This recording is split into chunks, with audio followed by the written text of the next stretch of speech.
5-4 on aggregate or Bakushia Real Madrid Bobo. Okay. Football now you dear training. You should football. You see idea.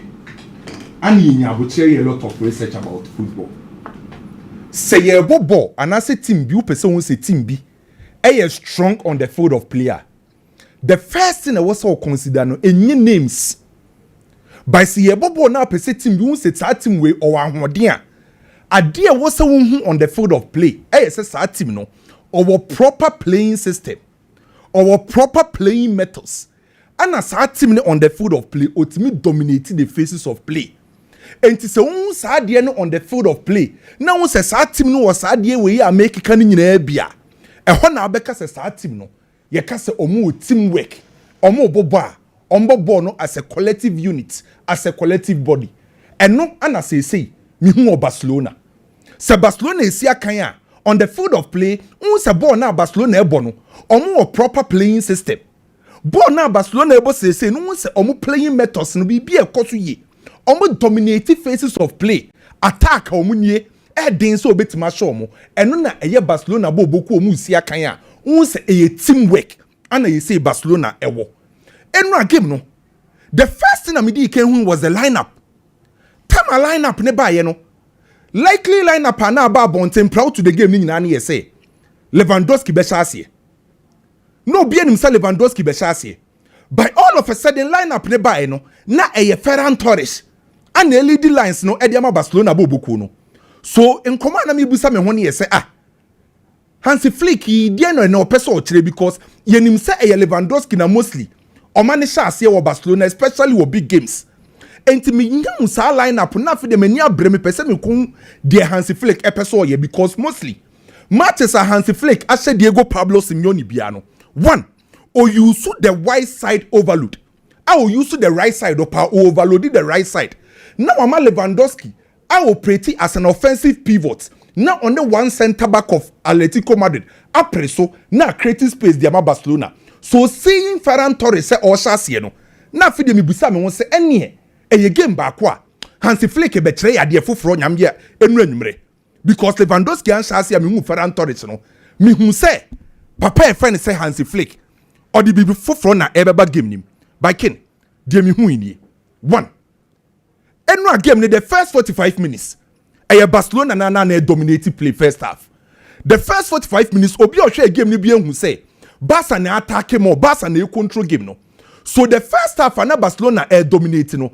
Ade amidi ken hu Hansi Flick na approach ye say this time around when you see the wide areas ne more, but you see the central channels ne more. Omo attack more centrally. And on the front line now when ya Lewandowski no or use a fluid attack. Say akwesi bronika se fluid attacker. E ya attacker. Omo njina baby faku easily omo timi extend pressure. Omo timi interchange position. Omo njina baby faku.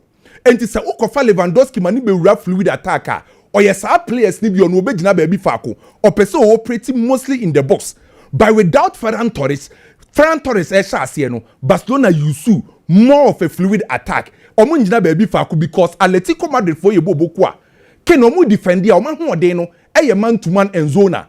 By the moment Barcelona use sa fluid attack no Barcelona players omo anim ho Lamine Yamal, Rafinha, Ferran Torres omo njina baby faku. So na Atletico Madrid entimi use sa ball oriented zona marking. And the problem bro mo and I say na Hansi Flick first half no real adwuma no can't yen chassis.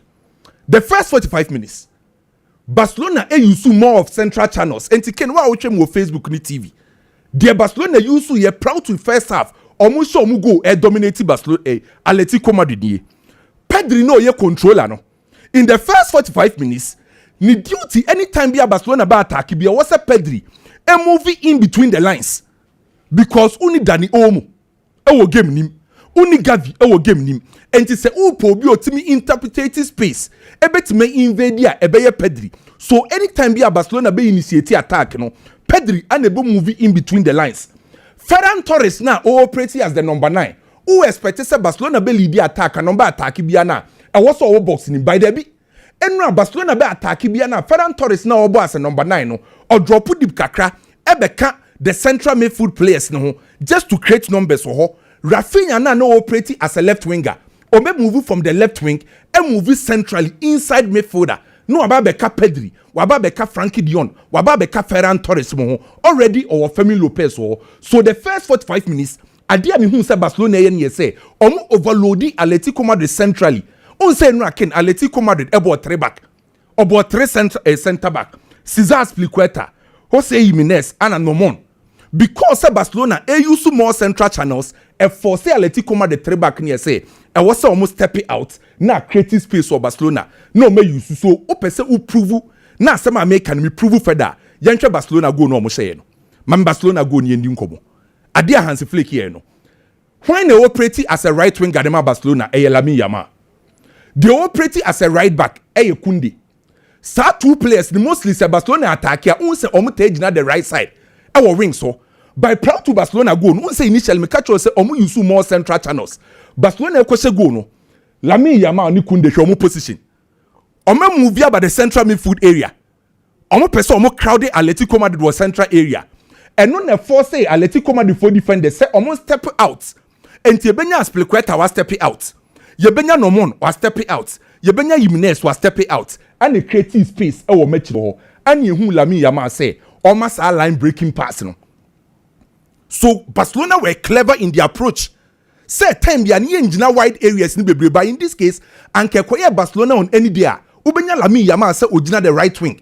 Kunde Ojina the right wing. But in this case, Omo move by inside and creating numbers. Force Atletico Madrid omo 3 back ne say omo step out and creative space and when you who say Lamine the ball ne ko share wa Ferran Torres the ball ne koi. The first 45 minutes Barcelona approach na a brilliant more use more central channels use fluid attack and force Atletico Madrid omo step out and creative space way a different approach in Hansi Flick tray a timid break Atletico Madrid omo compact defense first nan kenim say obe open omo obe expand omo na wetime nya space by say what try say ubetime use a fluid attack central channels now they are break your attack the first 45 minutes nan ka was Barcelona share more than one first half in Barcelona na nya chances ni bebre ye ba second half no ana Diego Simeone who say was all out ano ye substitution or the Solot or the Galan ba game nim after the second half na Atletico Madrid for a push Barcelona Atletico Madrid the big game nim omo attack Barcelona omo pekati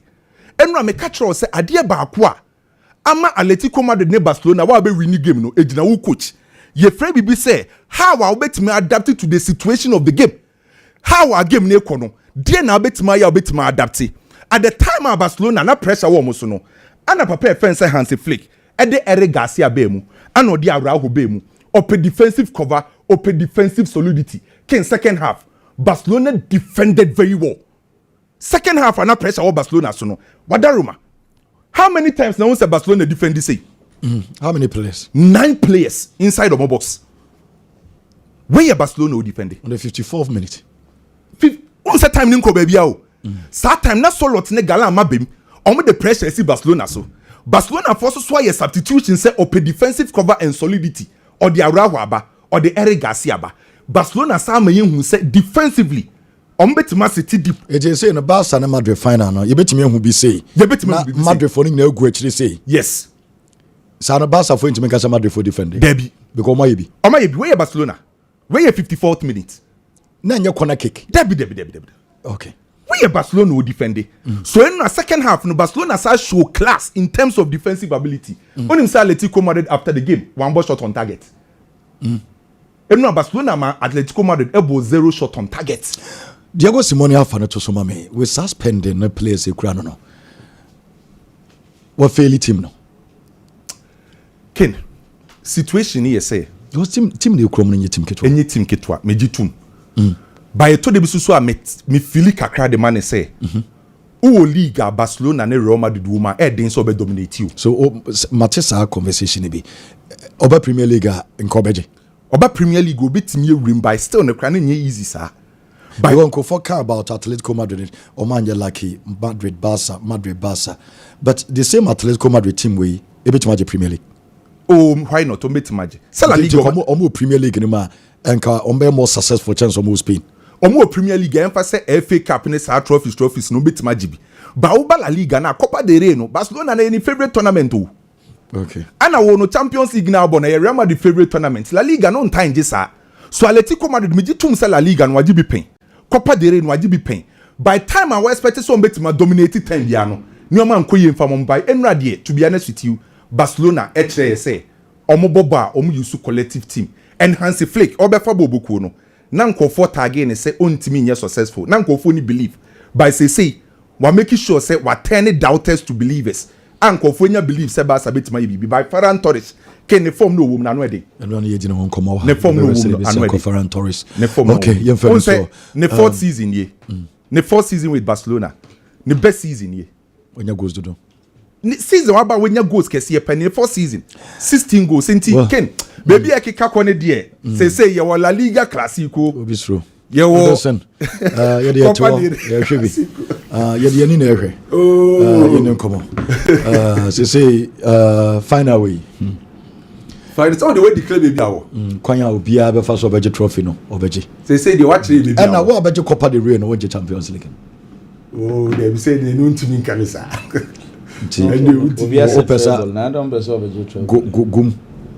Copa del Rey. So beyond teams no nyina per treble no. Oh, but the treble between Madrid and Barca as a Barca in a year because of La Liga no.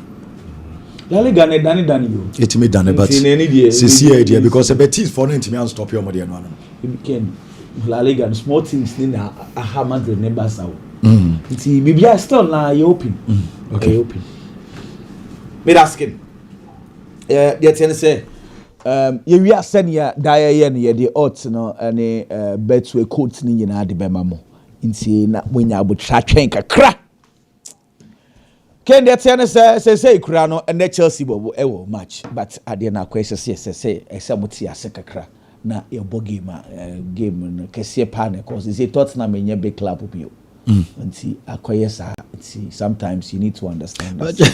Chelsea so nyamino ombo ba chewu adai onkofo ombo ba na as onkofo kre refi Chelsea for we misremu me chese ombo ba chewu when was the last time Chelsea bobo ombo ache Chelsea for bobo ache pa o ache pa eto mo tifie za didia no ma da no ma ko training make us say omukra me sure say supporters ni bi kra do na re because mo free competitions ni nyina mu na ka aka league no kwanche nye league game omo bobo okay just like that sometimes person mo tiase these things are normal bedroom maybe na be father am mom okay came that say 4 games ni any ya share Hansi Flick any Diego Simeone.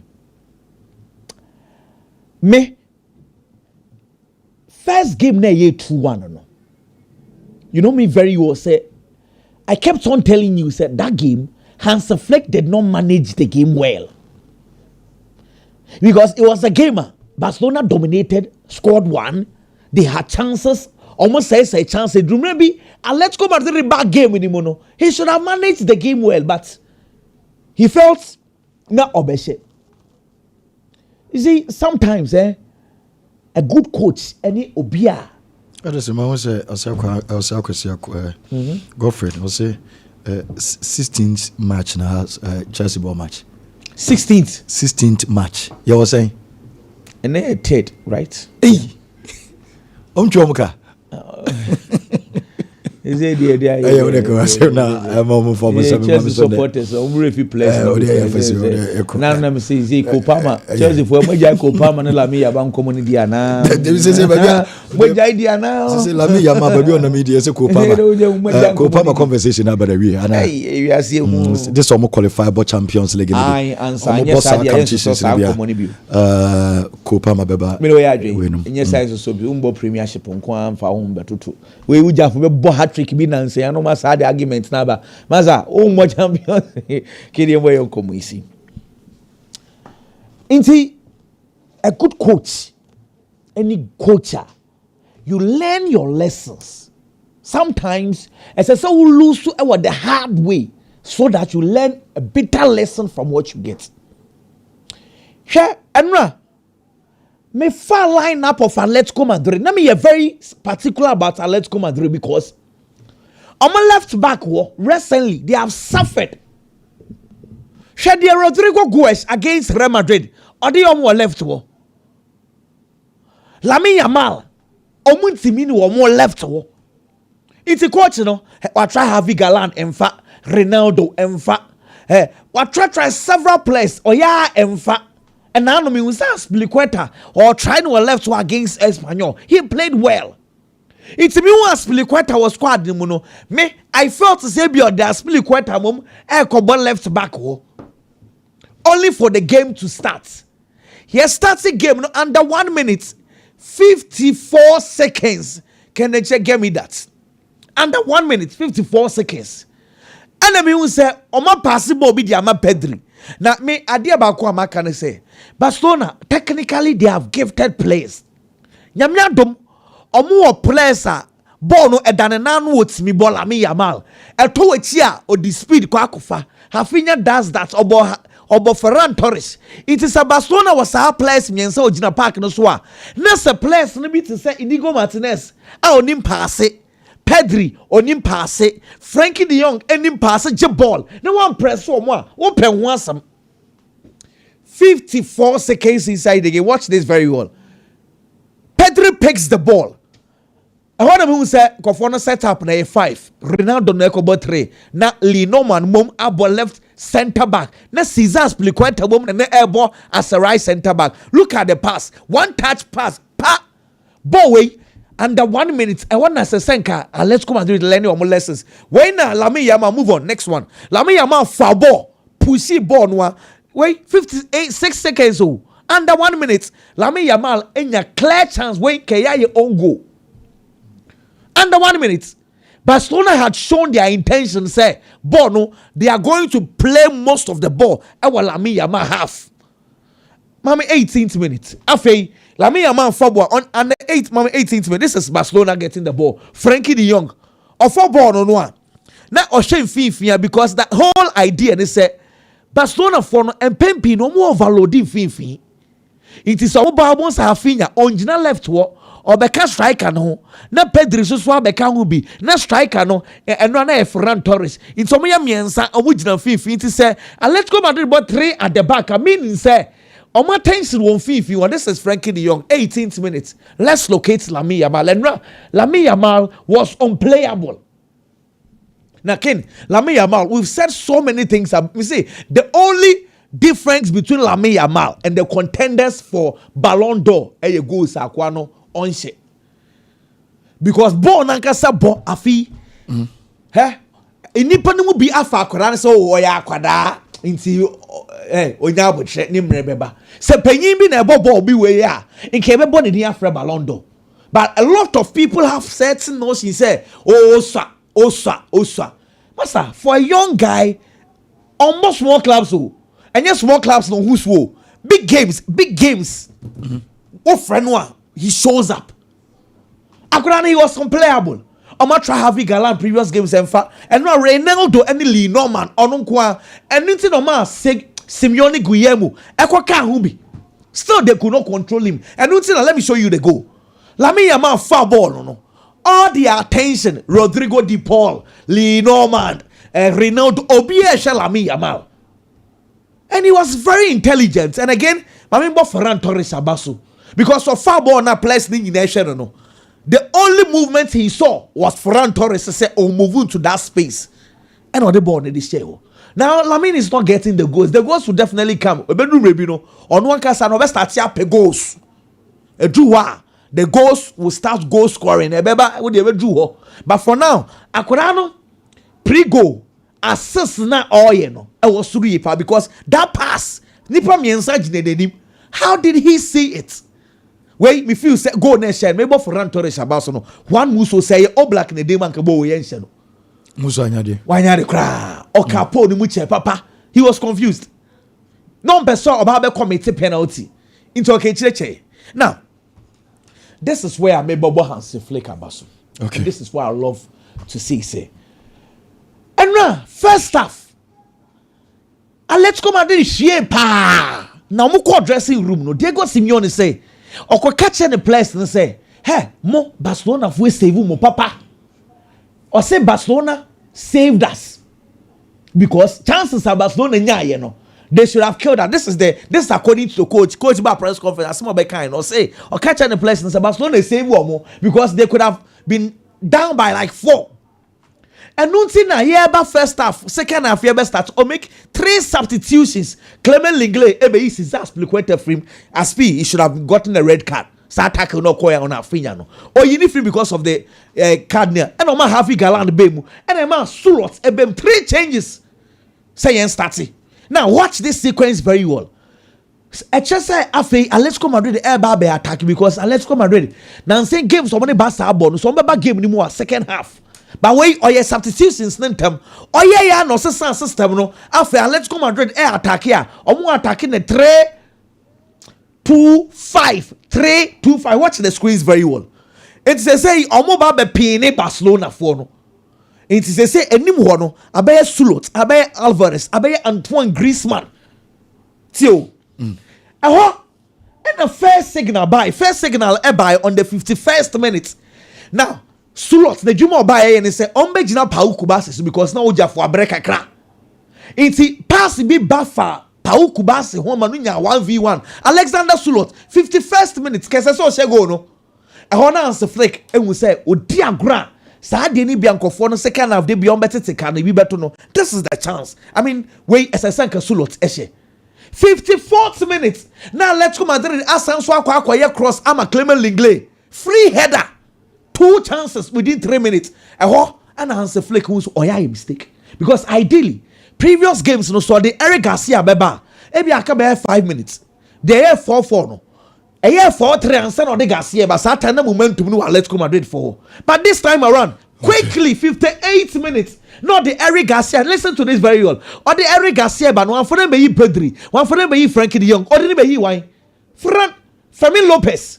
Number 10 no. When you name him at the center back, I bet so on bench defenders name Hans Flick. How many times the YSR even Chame Bakwa YSR you know? He did not take a central midfielder. He took on number 10. Baso. Say Ombe defending, Ombe show a cheer up. This is 58 minutes. They normally don't do that.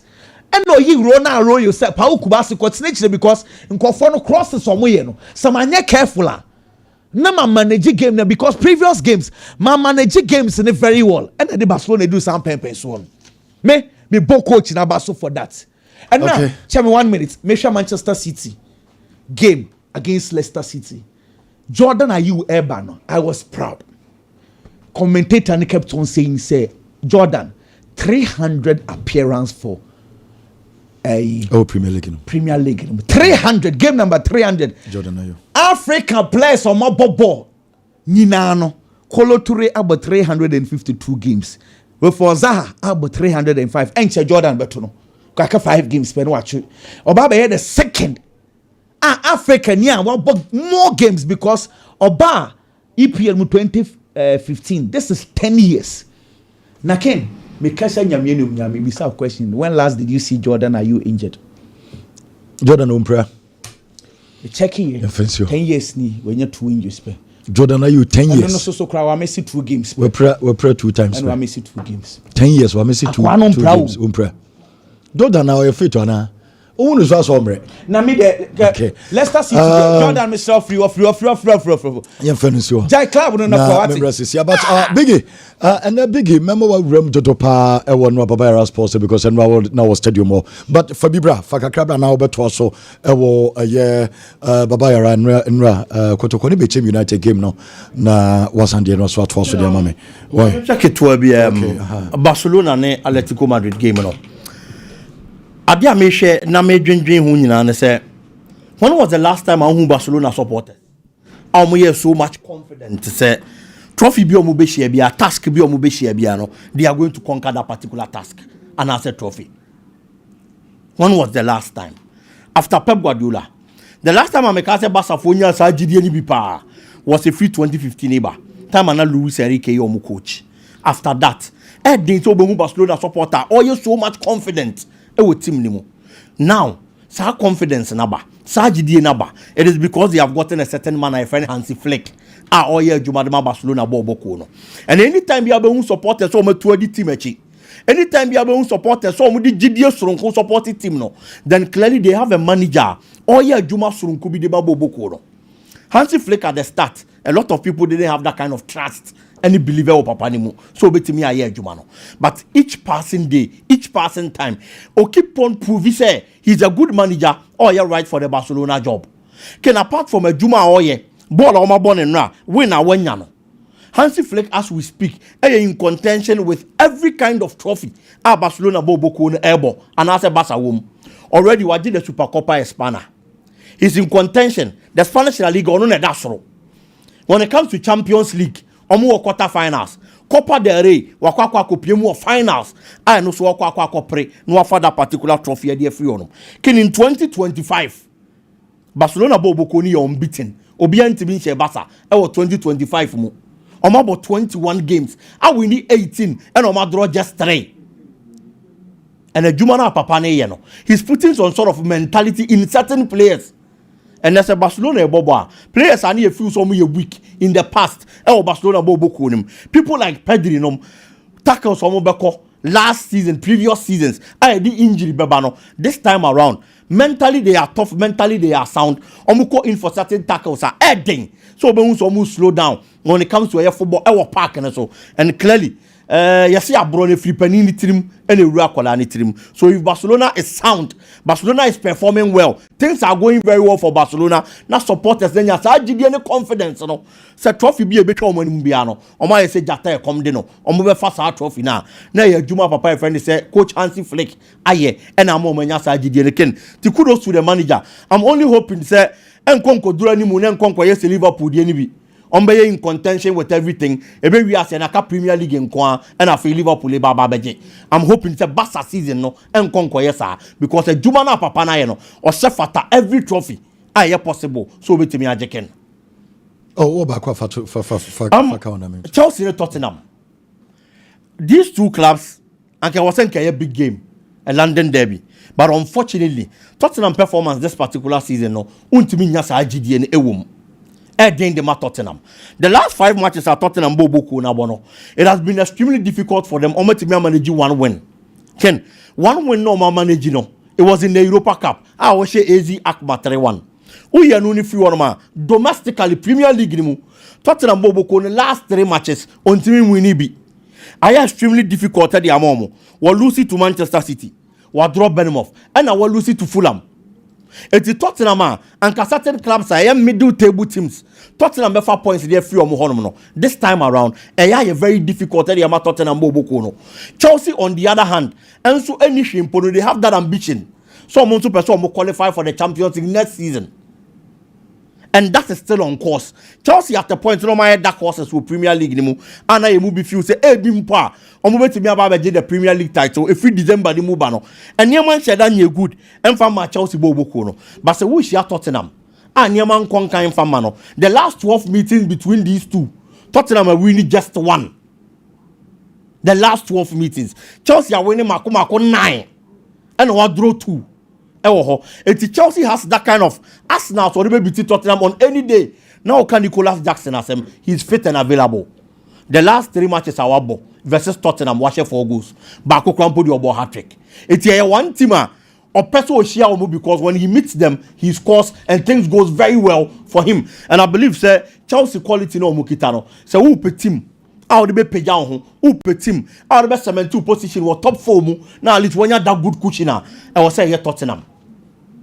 Because Tottenham Monday morning conquering, Tottenham Monday morning yeah, and I am seeing a win for Chelsea in this particular fixture near making.